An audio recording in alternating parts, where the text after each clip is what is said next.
Welcome back to United Taste of America. I'm Rick K. Jones. When Horace Greeley said, "Go west, young man," he meant here, Oregon. You're looking at the mouth of the mighty Columbia River that meets the even mightier Pacific Ocean.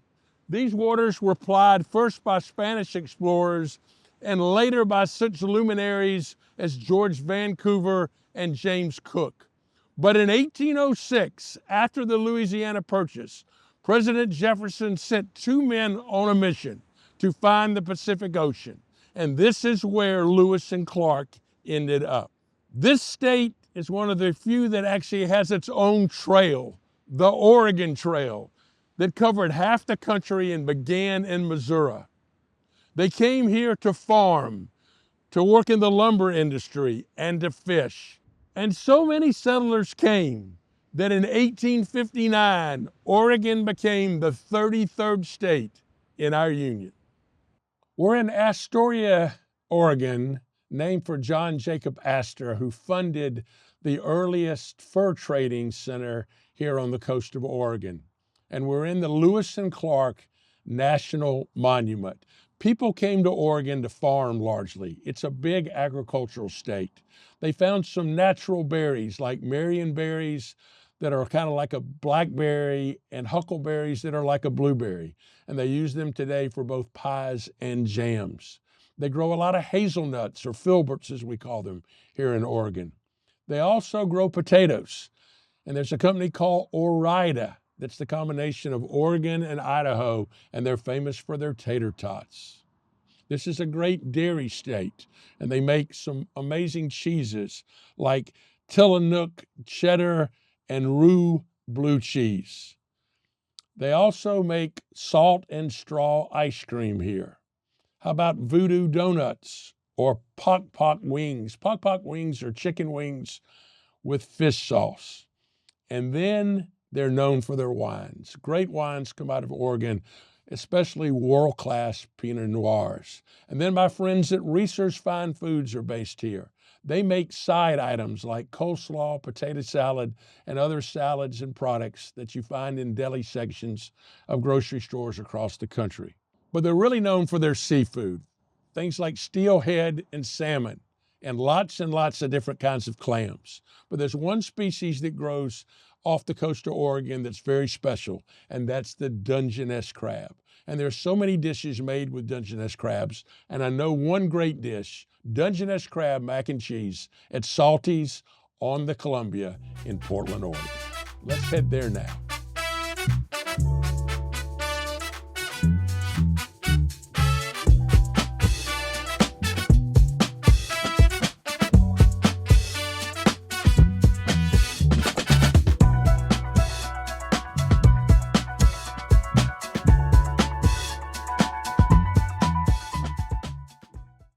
I'm here with Laura Reeder at Salty's on the Columbia River here in Portland, Oregon. Thank you for having us today. Well, thank you for being here. Tell me a little bit about this place. It's fascinating. The art, the ambiance, the view. It's pretty cool. Well, thank you. I appreciate that. So Salty's on the Columbia has a rich history. We're family owned by a husband and wife. We have a couple locations, one up in Seattle, one at the Seattle airport, and then we have this location here. We've been here since October of 1987, and so a long history in Portland. And kind of our motto, it's on our name tag, is "A happy guest is our success," because we're in the hospitality business that serves food. We love people. We love creating experiences for people. You know, you think about, like, why do people go out to eat? You know, you go out to eat to celebrate. You go out to eat to mourn, to fall in love. Sharing a meal is the fact that I can be a part of it is really big to me, and why I'm in the business and why I've been in the business as long as I have. I've been at this location for 18 years, 19 this summer, and I got my first job in the restaurant business in Seattle, Washington at the age of 15 and never left. That's all I've ever done. And Salty's has a really special place in my heart just because of all the people that have come through. We've had people that have gotten married that met here, had babies. I've met people from all over the world. Our location is close to the Portland airport. So we get people that are traveling, people that are celebrating. And so Salty's is It's a really special place. Yeah, well, you start here in Oregon with so much fresh seafood, fresh produce, and amazing wines. So the raw material that you start with is pretty good. Talk a little bit about Oh, it that. is. So we have a blueprint for success right there, just with the bounty that's available to us. So, we're right here on the mighty Columbia River. We have Columbia River King salmon on our menu. We have Columbia River steelhead on our menu. But then again, we're, right close to the ocean. Pacific, we have Dungeness crab, we have halibut. That bounty of seafood that we get to choose from is huge. And then the fresh vegetables and the access to, all the bounty of like asparagus and the beets, and then all the beautiful fruit that's available, which leads to the great wine that we have, down in the Willamette Valley and in Dundee, and just all up and down the river. Just affords a great recipe for us to make beautiful food and beverage. Yeah, and do y'all tend to do things seasonally? Do you? Absolutely. Okay. Yeah. Talk about that a little bit. Yeah. So the chef, we always call we have a term in our restaurant. We call it prime at prime. So what is the prime available at the prime time of the year, and we follow that seasonality of the menu and just change it according to like halibut season. When the first halibut comes in March, we only serve it when it's wild and fresh, and so it's kind of a big deal. And we do like a big press release about halibut is here when the first run of the Columbia River salmon happens. And so we're really into that, finding out the seasonality of things and really having the freshest time. Talk about the whimsical art. I love art, and I love what I call folk art. Yeah. And the restaurant is just full of that. Talk a little bit about I will, absolutely. So our owner, Jerry Kingan, is, he's, been in the restaurant business his whole life, and he likes to focus on fun dining. He's just said, eating a meal should be fun, going out should be fun. And he likes to fill his areas with beautiful things that create a sense of whimsy. And I love that word, yeah, whimsy. It is, it's a great word. Yeah. And so you'll notice that we have this artist here that's created this angelfish, is a local steel artist, and we've got a number of his things around the restaurant.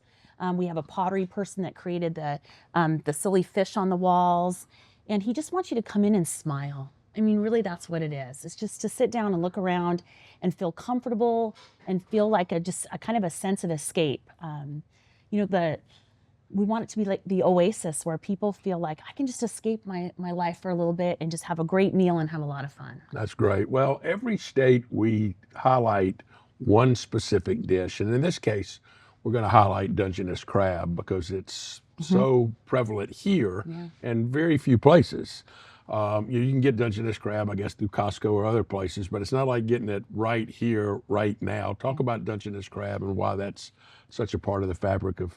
Dungeness crab is kind of who we are. So we do an all-you-can-eat seafood buffet brunch every Sunday with all-you-can-eat Dungeness crab, and it is such a big draw, and it's such a big part of our menu, just kind of part of our identity based on our location of where we are. And so the amount of crab that comes in, the amount of crab that we serve, it's just people who have, king crabs gets a lot of attention because of the pure size of it and the size of the legs.